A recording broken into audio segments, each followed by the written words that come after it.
சம்மந்தப்பட்ட ஆள் ஊரில் இல்லைனா யார்கிட்டையாவது மாட்டிக்கிற கதை கேட்டிருக்கீங்களா? அந்த மாதிரி தான். மதர்-இன்-லா ஊரில் இல்லாததுனால ஃபாதர்-இன்-லா ஏன் சமையலில் மாட்டிக்கிட்டாங்க.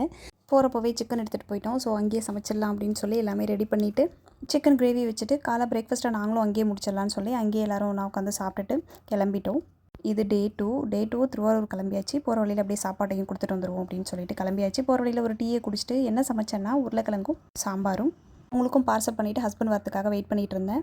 அந்த கேப்பில் பெட்ஷீட் மாற்றிடுவோன்னு மாற்றினேன். இந்த பெட்ஷீட் நல்லா இருக்குல்ல, மீஷோவில் தான் வாங்கினேன். 300 சம்திங் வந்துச்சு. ஆனால் குயிக் வாஷில் வாஷ் பண்ணால் மட்டும்தான் லைஃப் வருது. இது டே 3. இங்கே தான் ஆக்சுவல் பிரச்சனையே ஸ்டார்ட் ஆச்சு. 2 நாளும் சிக்கன் குழம்பு வச்சுட்டேன், சாம்பார் வச்சுட்டேன். 3வது நாள் என்ன சமைக்கிறதுன்னு தெரியல. காலையில் ஏஞ்சதுலேருந்து மண்டையை போட்டு குழப்பிட்டே உட்காந்துருந்தேன். அப்புறம் என் ஹஸ்பண்ட் கிட்ட கேட்டேன். அவங்க தான் சரி பொரிச்ச குழம்பு வையின்னு சொன்னாங்க. பொரிச்ச குழம்பு வச்சுட்டேன். சைட் டிஷ் என்ன பண்ணுறதுன்னு தெரியல. அப்புறம் துவையில் அரைச்சேன். அது பார்க்க நல்லா இல்லை, டேஸ்ட் நல்லா இருந்துச்சு. அதனால தான் வீடியோவில் காட்டலை. அப்புறம் இந்த கிளாஸ் எனக்கு ரொம்ப பிடிச்சிருந்துச்சு. ஹஸ்பண்ட் வாங்கி கொடுத்தாங்க. ஸ்ப்ரே பண்ணுற மாதிரி இருக்குது. மீஷோலலாம் என்ன ரேட் வருதுன்னு தெரியல. ஆனால் குவாலிட்டி வைஸ் சூப்பராக இருக்குது. ஆயிலும் ஒரு 1/2 லிட்டர் கூட பிடிக்க மாட்டேங்குது. ஆனால் 1/4 லிட்டர் தான் பிடிக்கும்னு நினைக்கிறேன். ஸ்ப்ரே பண்ணி பார்த்தேன், ஸ்ப்ரே ஆகுது. அதேமாதிரி லீக்கேஜ் ஏதாவது இருக்கான்னு பார்த்தேன், அதுவும் எதுவும் லீக் ஆகலை. இப்படி தான் இந்த வீக் ஃபுல்லாக போச்சு. நாளைக்கு என்ன சமைக்கிறதுன்னு இப்போயே யோசிச்சா தான் எனக்கு யோசனை வரும். ஸோ இந்த வீடியோ இதோட முடிக்கிறேன். நெக்ஸ்ட் வீடியோவில் பார்க்கலாம். பாய்.